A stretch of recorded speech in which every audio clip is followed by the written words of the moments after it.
Hello बच्चों, आज हम हिंदी के विषय विराम चिन्ह के बारे में जानेंगे कि विराम चिन्ह किसे कहा जाता है। वाक्य में विराम देने के लिए लगाए गए चिन्ह विराम चिन्ह कहलाते हैं। जो हमें वाक्य दिए जाते हैं उसको हमें विराम देने के लिए, उन वाक्यों को रोकने के लिए हम जिन चिन्हों का प्रयोग करते हैं उसे हम क्या बोलते हैं, उसे हम विराम चिन्ह बोलते हैं। अब ये कौन कौन से होते हैं अब हम जानेंगे। पहला है पूर्ण विराम, दूसरा है प्रश्नवाचक चिन्ह, तीसरा है अल्प विराम, चौथा है विस्मयादि बोधक चिन्ह। अब इनमें क्या क्या अंतर होता है अब हम जानेंगे। सबसे पहला कौन सा है, पूर्ण विराम चिन्ह।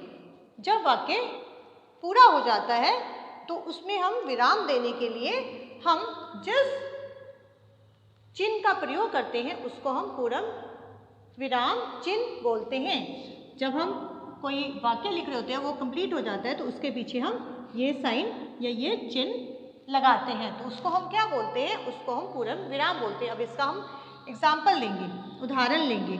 जैसे मेरा नाम कविता है, तो मेरा नाम क्या है, कविता है। तो अब ये क्या है, ये सेंटेंस कंप्लीट हो गया, ये सेंटेंस पूरा हो गया है। तो अब हम इसमें क्या लगाएंगे, हम इसमें पूर्ण विराम चिन्ह का प्रयोग करेंगे। अब हम इसका एक और उदाहरण लेते हैं।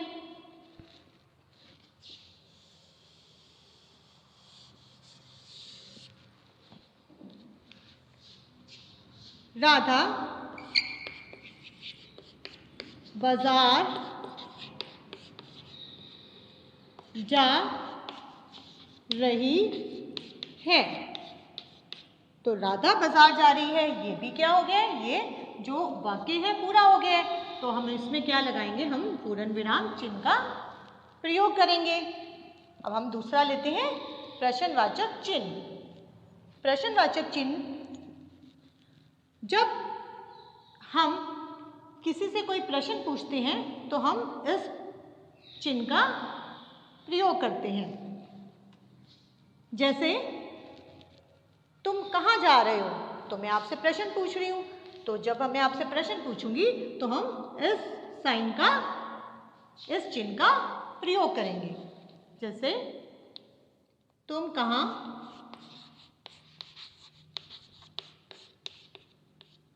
जा रहे हो, तो मैंने आपसे इसमें क्या किया, प्रश्न किया ना, तो इसलिए मैंने इसमें प्रश्नवाचक चिन्ह का प्रयोग किया।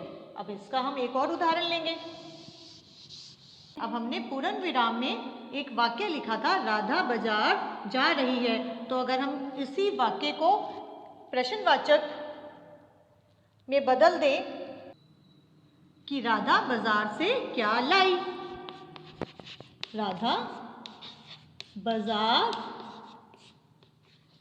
से क्या लाई, तो हमने इसका क्या कर दिया, हमने इसका प्रश्न बना दिया कि राधा बाजार से क्या लाई। ये जब हमने प्रश्न किया क्या, तो इसके पीछे हमने क्या लगाया, क्वेश्चन मार्क लगाया और इस चिन्ह का प्रयोग किया। अब तीसरा कौन सा था, अल्प विराम।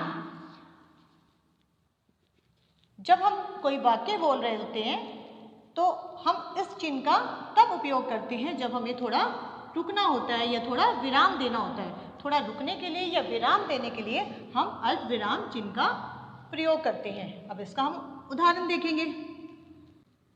तुम्हें सही समय पर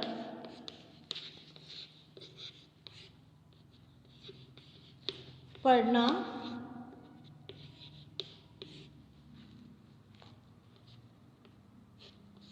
खेलना और सोना चाहिए।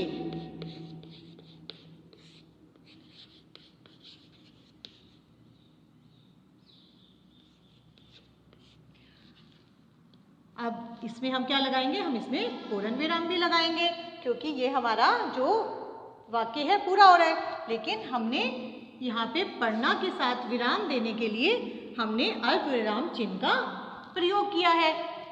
अब हम इसका एक और उदाहरण देखेंगे।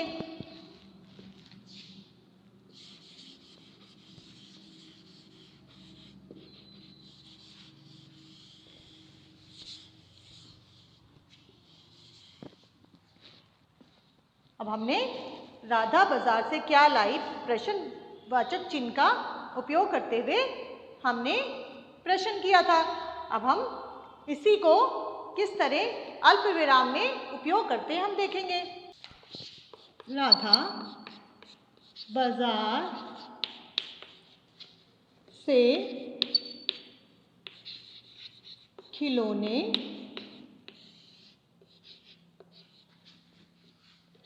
कपड़े और मिठाइयाँ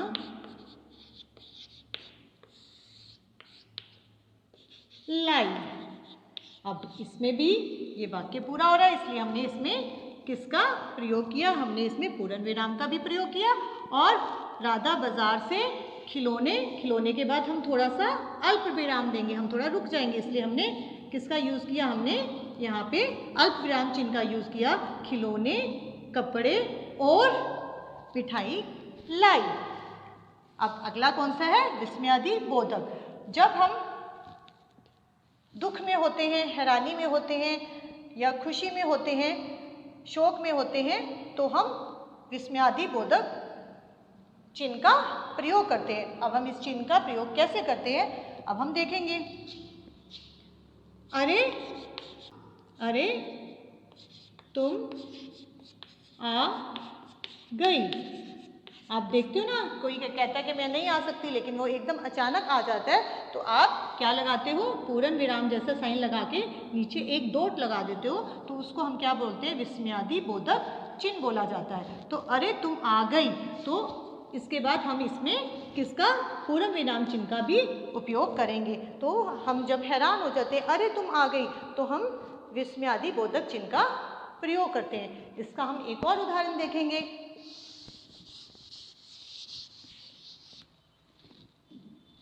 शाबाश